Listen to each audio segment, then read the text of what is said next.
Peninah Global Television Network.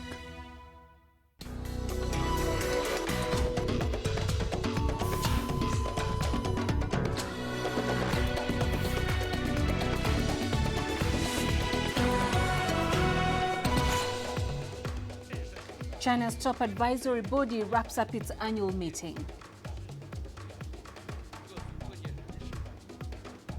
Russia calls for ceasefire and political talks to end conflict in Libya. And the latest in the battle against coronavirus as cases in Africa reach nearly 120,000. This is Africa Live. A warm welcome. I am Peninah Karibe. Rama joins me with the business highlights. That's right, Peninah. Here's what's coming up in the course of the hour. South Africa will resume alcohol sales next week, but within limits. And we'll explore how some Kenyans are adapting to the economic meltdown brought about by the COVID-19 pandemic. We'll have the details on those stories and lots more coming your way in the course of the hour. For now, let's start with the latest in current affairs with Peninah. Thank you, Rama.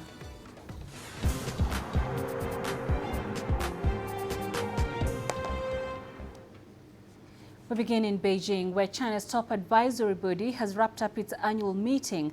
For the past week, the Chinese People's Political Consultative Conference, or the CPPCC, have been gathering as part of the country's critical two sessions. The coronavirus was a huge focus this year, with the chair of the CPPCC National Committee promoting China's response in the midst of a global health crisis. Xie Cheng has more.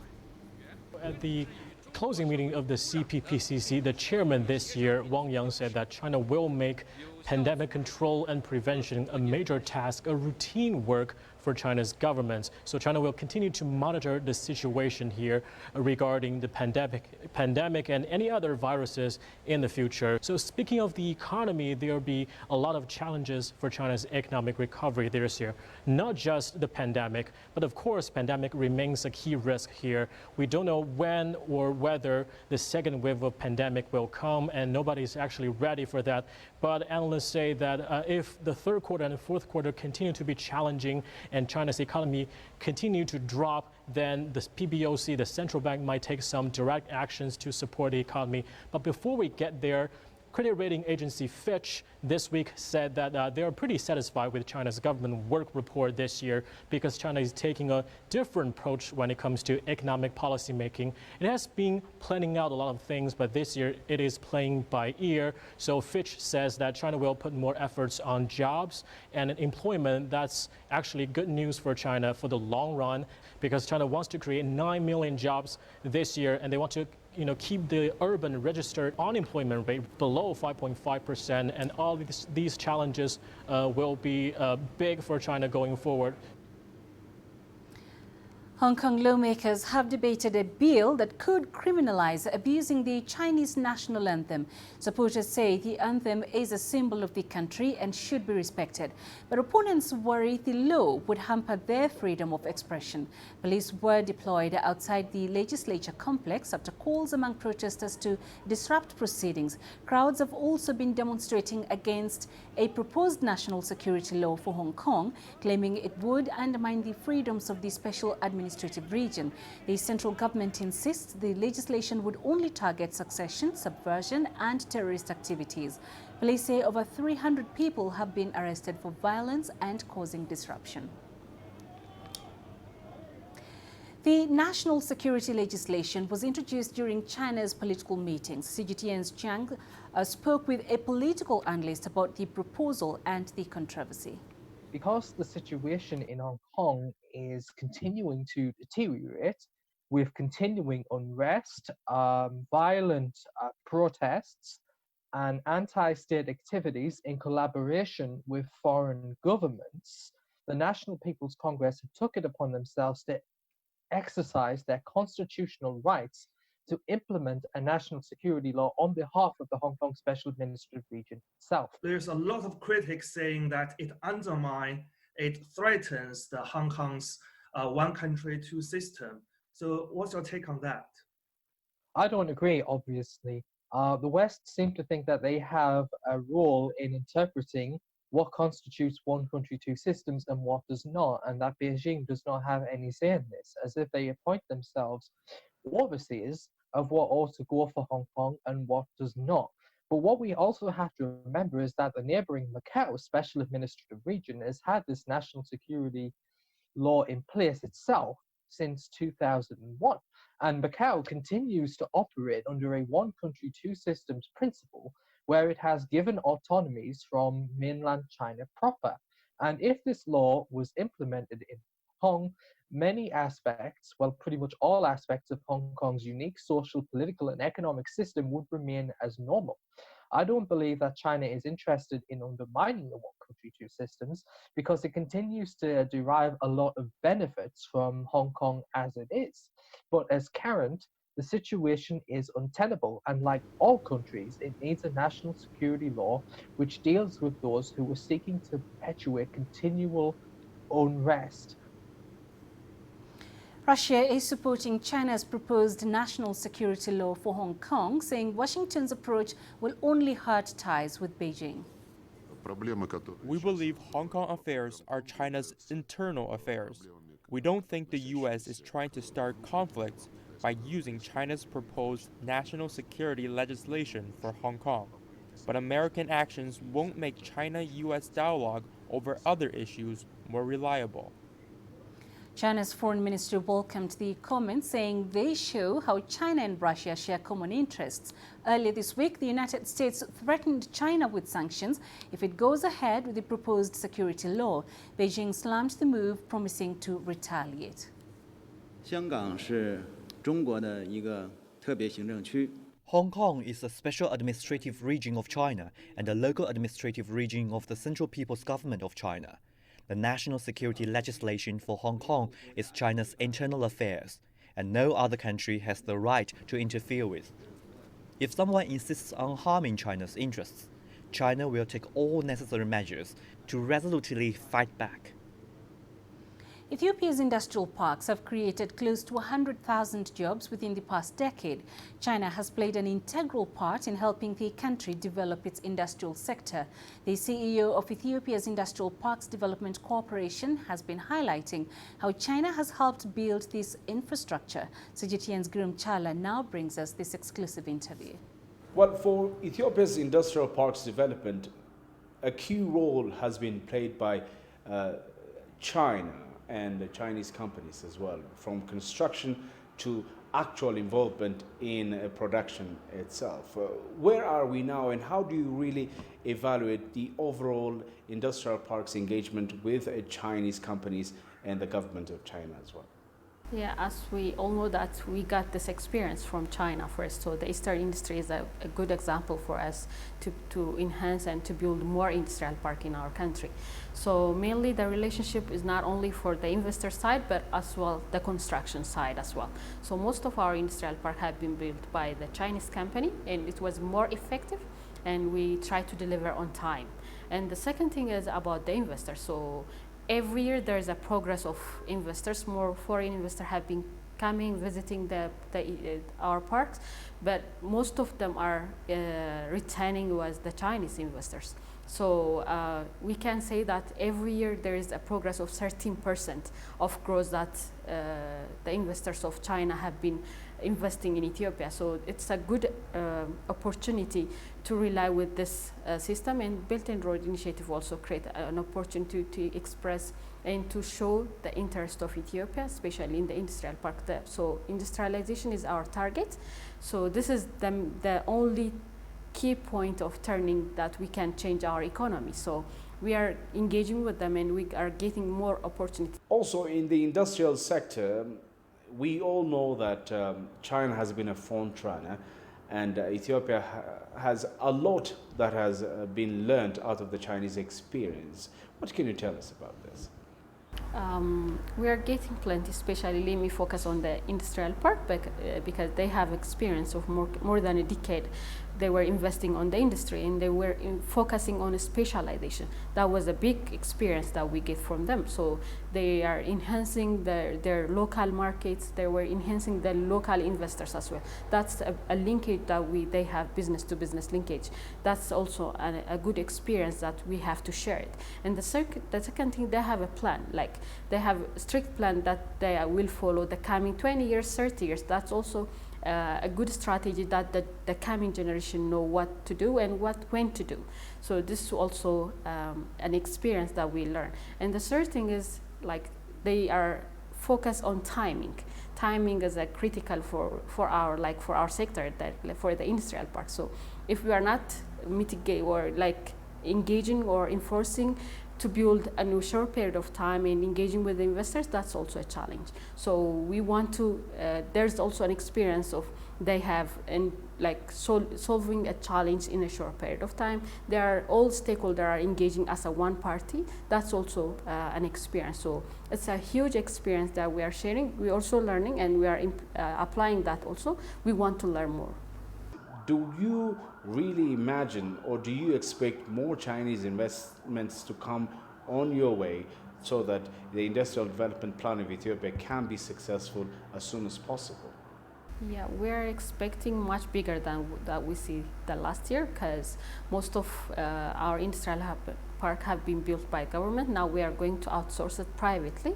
So the private industrial park is major turning point for us. Not only that, not only producing garment, but also engaging a horizontal infrastructure. So we are expecting to have more companies on pharmaceutical sector, on chemical sector, in different sector that we are importing most of our material from outside. So it will be substitute this issue as well. So we are expecting more investors to build, to own their own private industrial park. Even if there is any opportunity, we want to sell our industrial park as well. So we want them to be a part of this and to share their experience, to build their own, and to enjoy the investors' incentives in this country. I don't think there is an incentive which is rely with a big opportunity, because we create a plug-and-play environment, we support infrastructure, and there's also a competitive young labor, because most of our population is more than 75% are young. They are competitive, they are very quick learner, so it will be a good opportunity for them to come. So we are expecting much bigger person to come to visit, to invest in this country.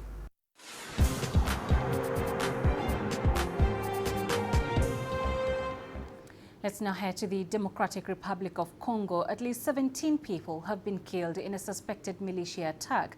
The morning raid took place in Makutano village in Ituri province. A local civil society leader linked the attack to the Allied Democratic Forces. The Islamist group claims a loose affiliation with Islamic State. The research initiative Kivu Security Tracker, which maps unrest in the region, has confirmed the attack, but local officials declined to comment on that incident. The Allied Democratic Forces, which originated from Uganda, has reportedly stepped up attacks in recent weeks. Russia's Foreign Minister Sergei Lavrov has sent a message to an ally of Libya's General Khalifa Haftar on Tuesday. Lavrov said that Moscow called for an immediate ceasefire and political talks to end the conflict. On the same day, the U.S. military accused Russia of sending fighter jets to Libya. It said the aim was to support Russian mercenaries allied to the eastern-based General Haftar. On Monday, forces loyal to the rival administration in Tripoli tweeted that hundreds of Russian mercenaries had been evacuated from combat zones south of the capital. For more now, let's cross over to Cairo. Our correspondent Adel Mahrouri is live for us from there. So Adel, Russia is seen as one of Khalifa Haftar's strongest allies. What does this call for ceasefire from Russia signify? So basically it's an indirect message that Russia is not as keen to be engaged heavily as it has been during the recent weeks and months. There has been an announcement from the US Africa Command that Russia has been moving fighters into Libya, a comment that the Russian Defense Ministry has not responded to. But in any case, let's not forget that Russia and Turkey were first together, putting hand in hand, were the owners of the first initiative for the ceasefire, which has never seen to go through or being implemented on the ground in Libya. And in recent days and weeks, we've seen quite a strong escalation from actually both sides. We've seen Turkey heavily involved in military action inside Libya, and it means that if the clashes resume, there might be some sort of confrontation between the Libyan, the Turkish forces in Libya, and those that Russia support, basically General Khalifa Haftar. So in general, it is a message for Khalifa Haftar to calm down, to resort to ceasefire, and also for the government of national accord to take the same step, as Turkey is heavily involved, and Turkey is the strongest vocal supporter to the government of national accord in western Libya. So these are the two main powers, Russia and Turkey, that support heavily both rival parties in Libya, and together they want to push forward for a ceasefire, have some calm, give some time for both parties to breathe a bit and start maybe paving a road for another round of talk if possible. Let's not forget that Haftar has been continuously engaged in a military offensive to seize the capital Tripoli for over a year now. Russian mercenaries were also reportedly evacuated from Libya. So what does this mean for Haftar's ability to continue the offensive against the UN-backed government forces? Well, Haftar, without the support that he gets from not just Russia, but also from regional powers in the Middle East, neighboring countries, without these support, he cannot resume. There's a UN arms embargo imposed over Libya.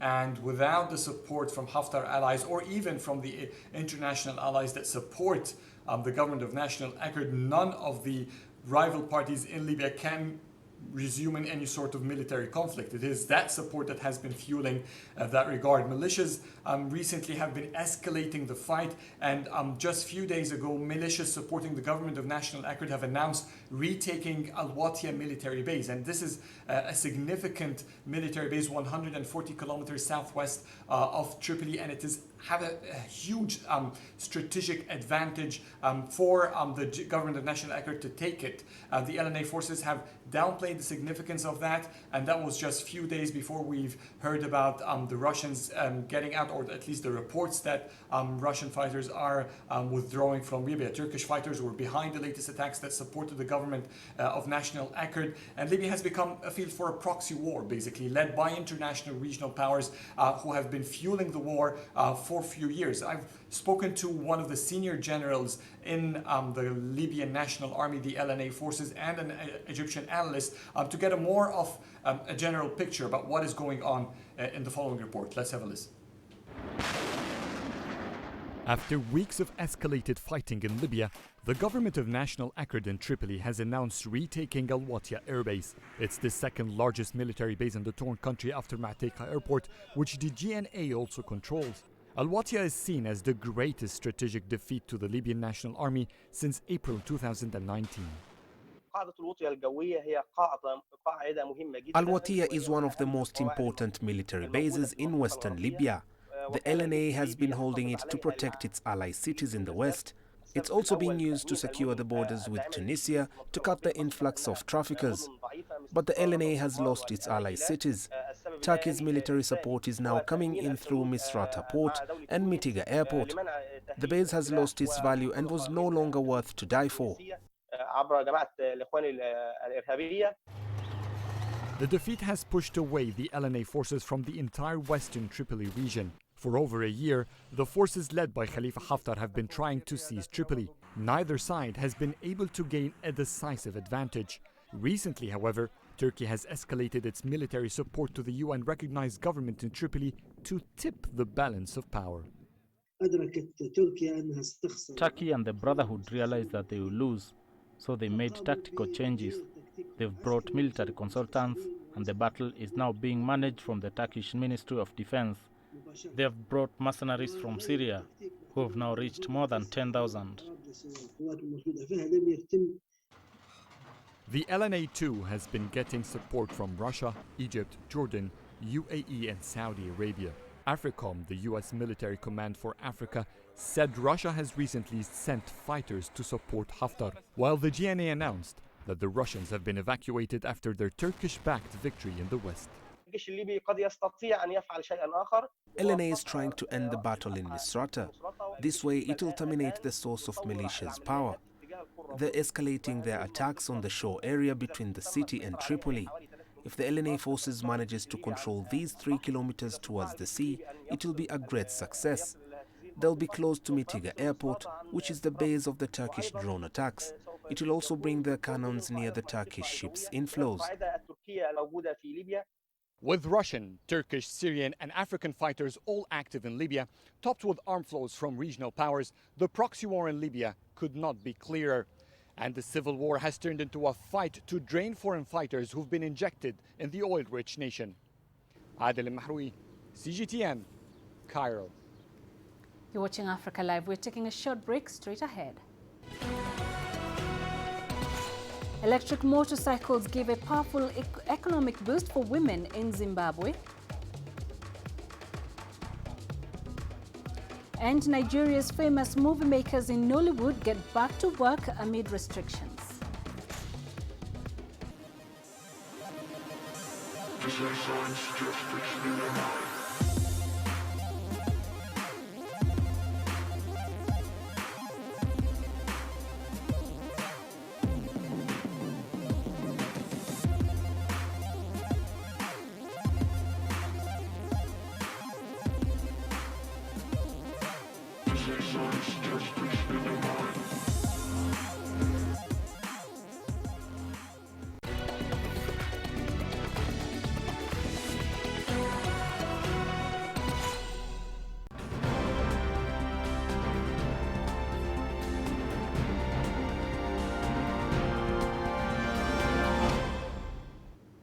Africa has reported nearly 120,000 COVID-19 cases. The continent's death toll stands at around 3,500. The Africa CDC is reporting over 48,000 confirmed recoveries. Let's take a closer look at the figures across the continent. Almost half of Africa's COVID-19 deaths have been recorded in Northern Africa. The region continues to report the highest number of cases on the continent. Egypt is the hardest hit country in the region. The country has recorded over 18,000 cases, the second highest on the continent. West Africa continues to battle the spread of the coronavirus. Senegalese President Macky Sall's brother has announced he has tested positive for COVID-19. His wife is also reported to be receiving treatment for the virus. This comes as Senegal began easing restrictions. The country has announced plans to reopen schools next week. In East Africa, Kenya has recorded 123 new cases. This is the country's highest single-day jump since the start of the pandemic. A one-year-old is among the newest recorded cases. Sudan continues to have the highest number of confirmed cases in the region. The country has reported nearly 4,000 cases. Cameroon continues to report the highest number of cases in Central Africa. The country has reported over 5,000 cases. The DRC has recorded the second highest number of cases in the region. Aid organizations are supporting the government's efforts to combat the spread of the virus. UNICEF has rolled out several measures, including the establishment of a COVID-19 hotline. South Africa has recorded more than 24,000 cases. This is the highest not only in the Southern African region, but across the continent. Meanwhile, in Zambia, the country's health minister has tested positive for the coronavirus. He is the second cabinet member to be infected.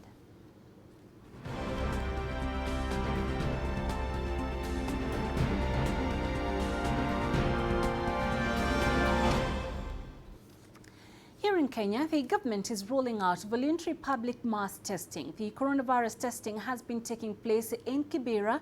It's the biggest informal settlement. CGTN's Daniela Pearson with the details. Kibera is one of Africa's biggest urban slums.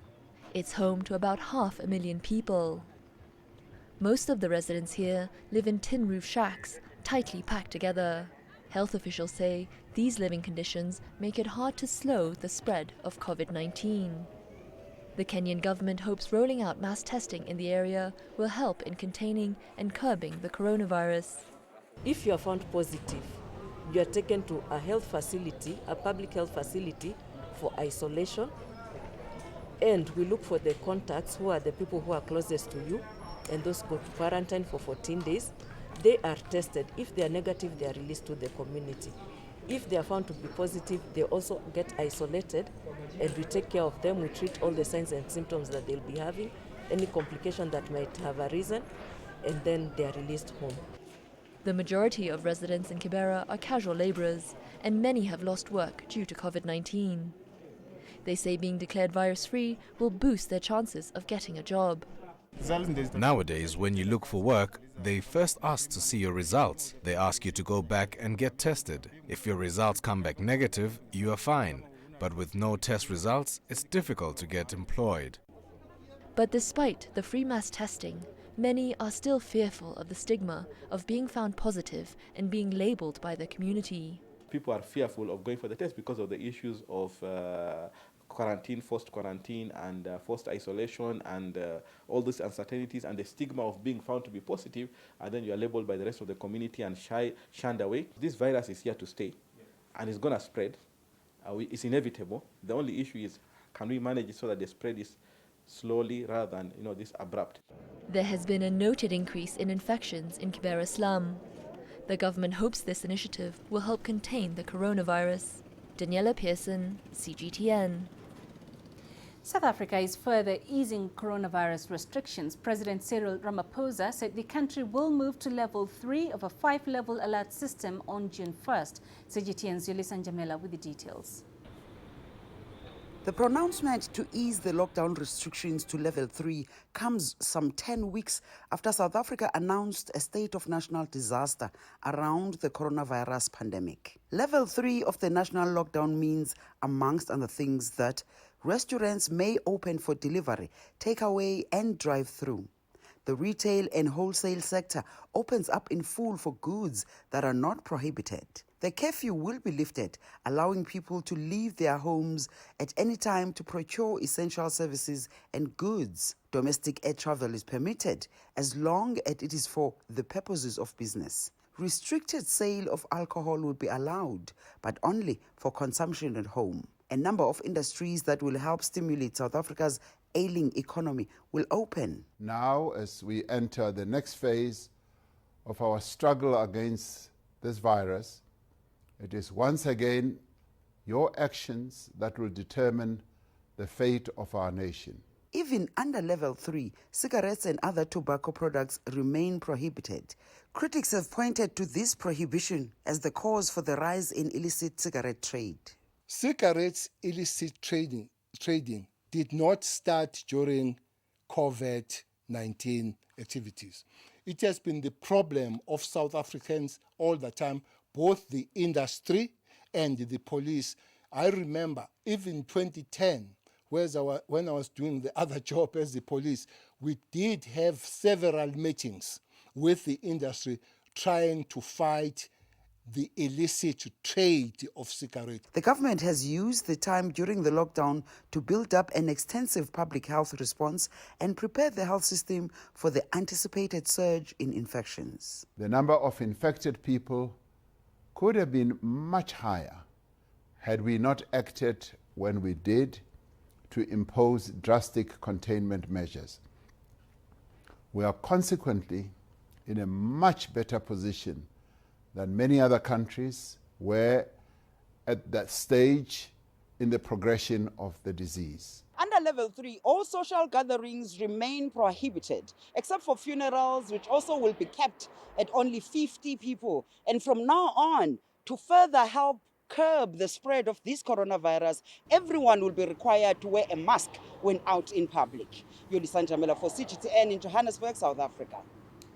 The European Union has unveiled a massive lending plan to help nations recover from the pandemic.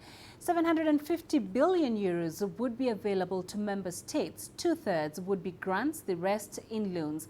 Italy and Spain are the worst affected by the pandemic and would likely benefit the most. The plan is already raising controversy since many countries that rely on tourism have been hit hard and are already in debt.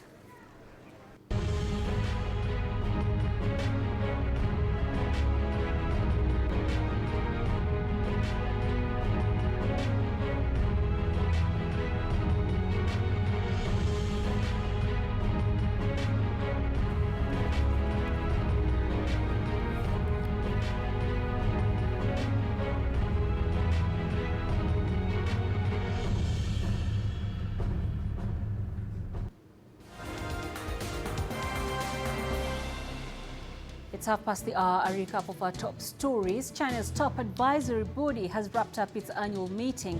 For the past week, the Chinese People's Political Consultative Conference, or the CPPCC, have been gathering as part of the country's critical 2 sessions. The coronavirus was a huge focus this year, with the chair of the CPPCC National Committee promoting China's response in the midst of a global health crisis. In the Democratic Republic of Congo, at least 17 people have been killed in a suspected militia attack on the village of Makutano in Ituri province. The attack is being linked to Islamist group Allied Democratic Forces. The ADF has reportedly increased violent attacks in recent weeks. And Russian Foreign Minister Sergei Lavrov on Tuesday sent a message to Libya's General Khalifa Haftar that Moscow backed an immediate ceasefire and political talks to end the conflict. Meanwhile, the U.S. military accused Russia of sending fighter jets to Libya to support Russian mercenaries allied to Eastern-based General Khalifa Haftar. That's a look at our top stories this hour.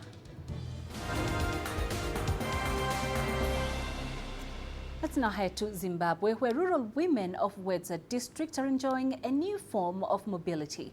This comes in the form of motorcycles, which are powered by solar-charged lithium batteries. As Mohamed Abubakar reports, the motorcycles are leased to the women by a local startup. In the rural villages of Wedza district in Zimbabwe, women are going hamba. Hamba in the local Shona language means to go.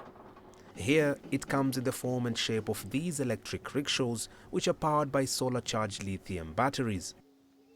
They are leased to individuals or a group of up to 5 women who share it in their day-to-day chores. For local health worker Pamidzai Mutunya, the arrival of Hamba bikes is a blessing. This Hamba motorcycle has made it easier for me to ferry patients to and from the hospital. We now have fewer cases of pregnant women giving birth at home due to the lack of transport to the clinic, as was the case before. The name Hamba was given to this project that is being piloted by a startup called Mobility Africa. It targets to better the economic situation of rural women whose daily chores involve moving heavy loads. Women in the rural areas carry the burden of carrying firewood, going to fetch water to drink, and carrying school kids to the school. So as Mobility for Africa, we saw that we need to lessen the burden on women. So we needed to test with the women so that we can see if they can be able to do some productive work during the time by saving time and saving their income. We used to carry firewood on our heads for a very long distance of about 2 kilometers. But now it's much easier as this tricycle has taken away that burden. These women pay $15 per month, which is shared. They also pay up to $1 to have their batteries charged at a solar power station. However, the company is also selling the bikes to any willing buyer for a cost of $1,500.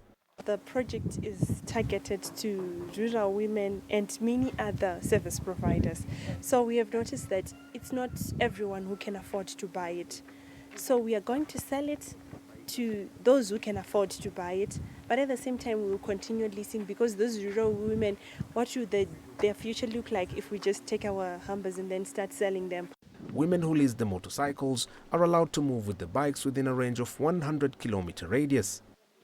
Hamba is locally assembled with parts imported from China.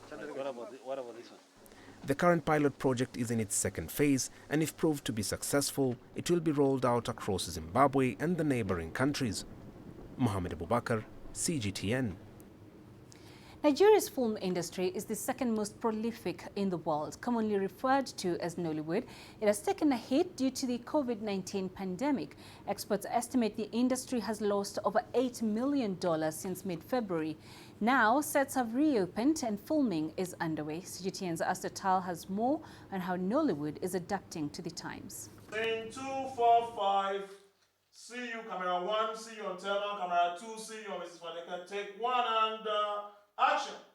Samuel is no stranger to the pressures of producing and directing a Nollywood film. But due to the COVID-19 pandemic, he's had to adjust to the guidelines. From wearing a mask to enforcing social distancing measures, the adjustments have been a challenge for him. It's been very cumbersome. I, as a producer and as a director, it's been from the position of order before now, just give instruction and you have PAs on set running to get this done. But because of this pandemic, I have to do everything, not everything, a lot of things myself, so that the integrity of the production is not compromised. Social distancing measures have also affected actors and writers.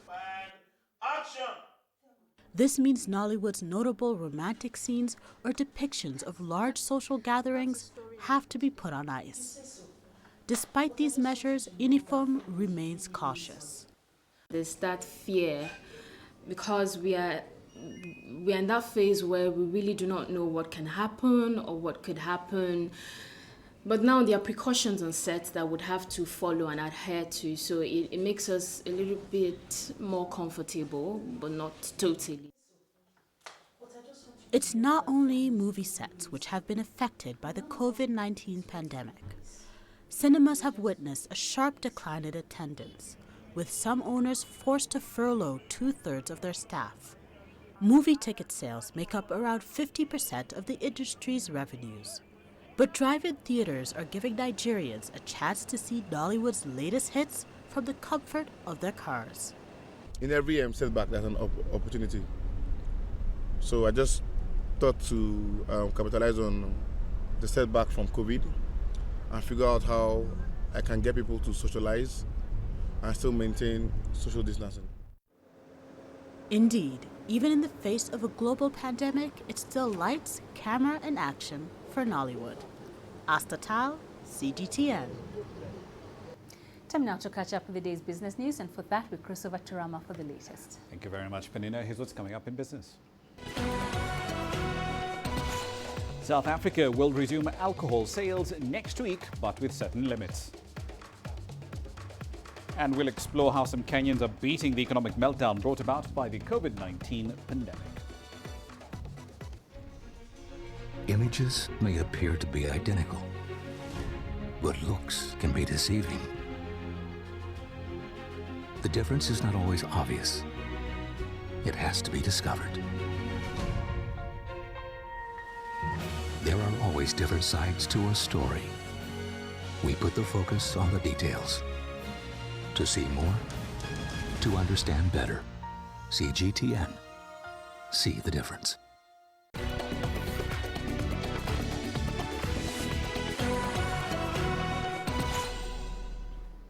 Let's head over to South Africa. The authorities over there are lifting a ban on alcohol sales and consumption as the country enters a level 3 lockdown. From the 1st of June, alcohol sales will resume, but only for home consumption. Liquor sales have been banned ever since the start of a hard lockdown in March. That ban has cost the economy millions of dollars in lost revenue. Here's CGTN's Sumitra Naidu with this report. The liquor industry will reopen next week, but under restriction. While the industry awaits final regulations, the speculation that liquor stores will only be able to open on certain days and at certain times. So this is a slight bit of relief. Both beer and cigarettes do provide SARS with a very healthy chunk of income. This is a very easy tax to collect because at the end of the day, it comes through in the form of VAT, excise duty and whatever. You don't really have to do much to actually bring the money in. Those that smoke were not so lucky. The president announced that the ban on tobacco will remain in place. Both industries have lost millions of dollars since the lockdown started in March, giving rise to illicit trade. I would put it at something like 100 billion rand. And that's enough, just to put it in perspective, to build an RDP house for every homeless person. And the Treasury, of course, has lost its excise duty and its tax on that. What has happened, of course, it's created a huge, big black market. What all governments around the world have to realize is this. Alcohol, for better or for worse, is addictive. It's like cigarettes, it's addictive. And there will always be a market for it. And if you can't satisfy that addiction through legal channels, people will go to the illegal channels. The ban on alcohol and tobacco has cost the economy in excess of $83 million, revenue that the country desperately needs. but it was a decision in the interest of health. It's hard to understand what the thinking is behind it. Now what they're doing is they're going to have people queuing up at the few lawful bottle stores there are, and there are not many, and most people can't access them. They're going to buy huge quantities of liquor, carry these off somewhere, and get themselves completely smashed in parties where they will be at greater risk than if they were under controlled conditions in places where on-consumption is allowed. Not all liquor stores will be able to reopen on the 1st of June. Many of those that were ordered to shut down over 2 months ago have suffered huge losses. The beer segment alone has lost in excess of 100,000 jobs. Sumitra Naidu, CGTN, Johannesburg, South Africa. South African Airways is not planning to resume domestic flights from the middle of June. That, at least, is according to the administrators of the state-owned carrier. They made it in rejecting a statement from the airline a day earlier, which essentially said it would resume flights at that point in time. The administrators added they had not vetted Tuesday's statement from the carrier, and they say that SAA's future funding remained a key variable that will determine when and how flights can be resumed. President Cyril Ramaphosa said on Sunday that domestic air travel, at least for business, would be phased in after the 1st of June when the country moves to level 3 on a 5-level alert system. SAA at the moment is under a form of domestic bankruptcy protection. It suspended all commercial passenger flights back in late March when the government imposed one of Africa's strictest lockdowns. And just when you think the sector can't take any more bad news, the International Air Transport Association, IATA, said the debt acquired from government bailouts and other sources will delay the recovery from the pandemic for many airlines. IATA, in fact, is forecasting that global airline debt could rise by more than a quarter to $550 billion by the end of the year. Government so far have announced $123 billion in total support measures. Nearly $70 billion of that support is liabilities that must be repaid. In addition to the government funding, there's another $52 billion that's coming in from commercial sources, primarily bank loans. IATA said that debt for airlines has outweighed new equity raised so far. That essentially means that the sector's woes will likely last longer than the time it takes for passenger demand to recover. Let's focus on East Africa now. More and more Kenyans are starting to operate small businesses out of the boots of their cars in order to make ends meet. The coronavirus pandemic has hit jobs and the economy pretty hard. Here's CGTN's Terry Wangari with the details. In the wake of the coronavirus pandemic that has affected the global economy, Kenyans have taken it upon themselves to keep business going. An increasing number of Kenyans are starting to operate small businesses out of the boots of their cars to make ends meet. My boss dropped me from work and I had to find something to do for my family since our hotels are not open at the moment. And with that forthcoming, I had to come here and start a business. That's something small for my kids and something that I can get a few shillings for my family. Most of us here are low-income earners. And so because our jobs were affected, we came here and we've started these new businesses, the groceries. The East African nation has over 1,300 confirmed cases of the COVID-19. The disease has devastated crucial sectors of the economy like tourism and agricultural exports. Those problems have spilled over into the transport sector, where Stephen Wawero's tours and travels business has struggled to get any passengers. This has forced him to seek alternative methods. If Corona ends, we go back to our job. We will still do this job because it has helped us to get some food, our daily bread, and we appreciate. As the number of coronavirus cases continues to climb, Kenyans have taken the expression "necessity is the mother of invention" quite literally. And with the unknown nature of this pandemic, at least there is some form of continuity in this East African nation. Terry Wangari, CGTN. Away from the continent, authorities in China have promised to end extreme poverty by the end of 2020, and that's despite all the difficulties caused by the COVID-19 pandemic. So how exactly will that goal be achieved? Here's CGTN's Zheng Yibing with that story. Relocating from the village atop the 1,400-meter cliff in Zhaojue County of southwestern China's Sichuan province. These poverty-stricken households resettled earlier this month into new apartments in a county seat as part of the nation's poverty alleviation program despite the COVID-19 pandemic. And residents get full support and subsidies. There's free television, chairs and tables. This is only one achievement on China's poverty alleviation agenda. In 2019, the nation's rural poor population dropped by 11.09 million, and the poverty headcount ratio fell to 0.6%. And Chinese Premier Li Keqiang had the resolve in the government work report for this year's goal. Eliminating poverty is an obligatory task we must complete in order to build a moderately prosperous society in all respects.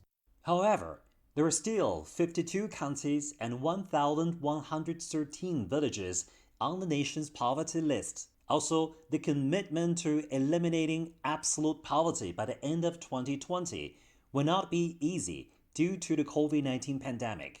The pandemic has disrupted the strategic development phases and plans for China and the world. The pandemic has delayed most migrant workers' work plans. Most of them have had no income for months, and agriculture products have become unsellable. While work resumption for poverty alleviation was postponed, measures have been rolled out for such poverty marginalized people, such as discounted microcredit loans, skills training, and public welfare posts. The top priority is to establish the mechanism to help. Our most important tasks are to complete and implement the mechanism for monitoring and assisting people who fall back into poverty, and to consolidate gains in poverty alleviation. China's Poverty Alleviation Authority said ahead of the two sessions that the number of people who are likely to slip back into poverty is estimated at 5 million due to the pandemic. So the general task for this year is helping 10 million people who live near the poverty line. For these concerns, the Chinese State Council issued a document, and at least 10 provinces have begun to implement the tasks in it. And traditional efforts are also on the way, like in e-commerce, education, relocation, and social security. Although our village has been lifted out of poverty, I'm always thinking that people might fall back into poverty due to things like major illnesses. So I want to expand our business. We want to grow more medical herbs from the current 15 hectares to more than 300 hectares next year. And these will be strengthened by measures noted in this year's government work report, like stabilizing employment, consumption, and inspecting potentially poor households. The Chinese government says not a single person or group will be left behind in China's efforts to build a moderately prosperous society this year. The path towards that goal will not be easy, but great efforts are being made. Zheng Yubing, CGTN, Beijing. I'll leave you there for the time being, but I'll be back at the top of the hour. We'll be looking at cross-border trade in East Africa at 1800 GMT. Officials have started to clear a snarl-up of trucks that at one point was about 80 kilometers long at the Kenya-Uganda border. What caused it, and have those issues been totally resolved? We'll explore that and plenty more at the top of the hour. See you then. For now, back to Peninah. Thank you, Rama. You're watching Africa Live, coming up in sports. Kenyan sportsmen and women in Kisumu keep fit on motorway flyover.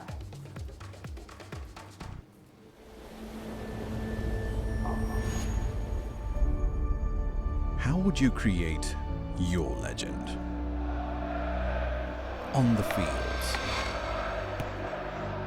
on the tracks, in the arenas of Africa. Were you born to be a player? Could this moment be yours?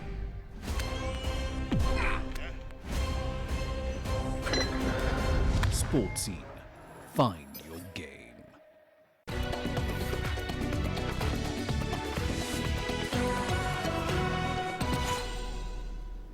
Now we start in the Kenyan lakeside city of Kisumu, where sports persons have turned a flyover on a busy motorway into a training facility. This is their innovative way to stay in shape during the COVID-19 lockdown. CGTN's Mohamed Abubakar brings us their story. It is one of Kenya's busiest motorway flyovers, which cuts through Kisumu near Lake Victoria. The Kenyan government closed gyms and all other sports training facilities in March as part of measures to contain the spread of the coronavirus. This is Evelyn Akinyi, a welterweight boxer and a member of the national team. The 27-year-old says she is convinced that staying physically fit will help her and others fight off the virus. I'll keep training because I still have a lot to achieve. People should not fear corona because when you train, your immunity builds and cannot be attacked easily by illnesses. Vincent Ochieng trains here with his daughter Stacy. He is due to compete for Kenya at the Wuxi 2020 World Taekwondo World Cup Championships in China. This year we were planning, and that's why I'm training here. That's why I'm here today. We are planning to represent our country in October. That's in China World Cup, Taekwondo World Cup. But unfortunately, this COVID-19, we don't know itaisha lini. We are just praying and hoping itaisha before that time. The early morning training sessions are attracting hundreds of residents in Kisumu, including footballers, fitness enthusiasts and even dancers. The exercise is helpful, as you can see in the European countries. In London, for instance, Arsenal's head coach and other players in the team fell sick of coronavirus, and they recovered very quickly because of exercise and without taking any drugs. They stuck with physical exercises, and now they are back together as a team.